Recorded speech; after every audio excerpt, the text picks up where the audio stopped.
வணக்கம். இப்போ நாங்கள் சோளிங்கர் லட்சுமி நரசிம்மர் கோவிலில் இருக்கோம்.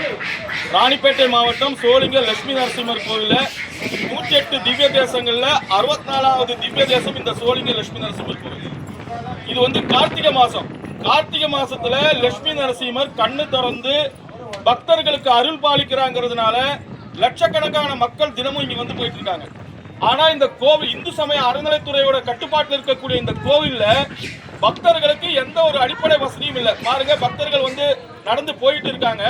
இங்க ஒரு அவசரத்துக்கு பெண்கள் நிறைய பேர் போறாங்க. பாத்ரூம் கிளீனாவும் இல்லை, ரொம்ப அடிப்படை வசதி இல்லை. இங்க பக்கத்துல ஒரு கல்குவாரி இங்க இயங்கிட்டு இருக்கு.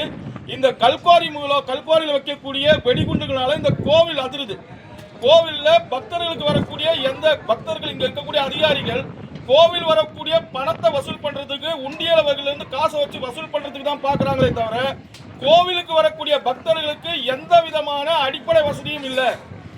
இந்து சமய அறநிலையத்துறை அமைச்சர் சேகர் பாபு கோவில வந்து கும்பாபிஷேகம் பண்றேன்னு பேட்டி கொடுக்கதான் செய்யறாரு. ஆனா இங்க இருக்கக்கூடிய கோவிலுக்கான பக்தர்களை மதிக்கிறது இல்ல, பக்தர்களுக்கு எந்த ஒரு அடிப்படை வசதியும் செய்து கொடுக்கறது இல்ல. இப்படி ஒரு சூழ்நிலை இருக்கு. பக்கத்துல கல்குவாரி மூலமா கோவில் பாதிக்கப்பட்டிருக்கு. கோவில் வரக்கூடிய பக்தர்களுக்கு இந்த அடிப்படை வசதியில பாத்ரூமுக்குள்ள போவீங்கன்னா பாத்ரூம் அவ்வளவு கெளிதியா இருக்கு. கோவில் முழுவதுமா ஒரு கெளிதியாக, குப்பை தொட்டியாக, குப்பை கூடாரமாக சோளிங்கர் லட்சுமி நரசிம்மர் கோவில் சொன்னோமா இன்னும் நல்லா சொல்லுங்கன்றாங்க. மக்கள் நாம பக்தர்கள் முடிவெடுக்கணும்.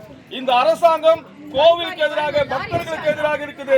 இந்த லட்சுமி நரசிம்மர் கோவில் பக்கத்துல ஒரு மிகப்பெரிய ஒரு கல்குவாரி, கோவில் அருகாமலே கோவில் பாதிப்பு ஏற்படுத்தக்கூடிய சூழ்நிலை இருக்கிறது. தமிழக அரசாங்கம் உடனடியாக நடவடிக்கை எடுக்கல அப்படின்னு சொன்னா இந்து முன்னணி மிகப்பெரிய ஒரு போராட்டத்தை களத்தில் இறங்கும் என்று தெரிவித்துக் கொள்கிறோம். நன்றி, வணக்கம்.